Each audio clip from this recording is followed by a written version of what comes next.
ఆ విధంగా ఔరంగజేబ్ ఉన్నంత వరకు అందరూ కంట్రోల్లో ఉండేవారండి. ఔరంగజేబ్ చనిపోయేంత వరకు ఈ మొఘల్ సింహాసనం ఈ నోబెల్స్ని కంట్రోల్ చేసేదండి.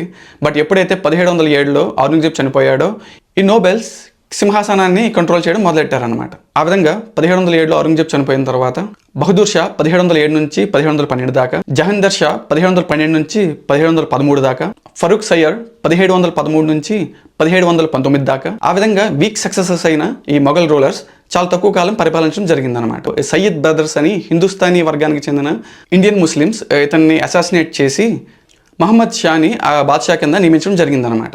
ఆ విధంగా ఇరానీ, తురానీ, హిందుస్థానీ 3 వర్గాల్లో ఆ టైంలో ఎవరైతే స్ట్రాంగ్గా ఉంటారో వాళ్ళు వేరే వర్గానికి చెందిన రాజుని చంపేసి వాళ్ళకి చెందిన రాజుని పెట్టుకునేవారు అనమాట. ఆ విధంగా మన ఇండియన్ ముస్లిం కమ్యూనిటీకి చెందిన సయ్యద్ బ్రదర్స్ ఫరూక్ సియర్ని చంపేసి మహమ్మద్ షాని సింహాసనం మీద కూర్చోబెట్టడం జరిగిందనమాట.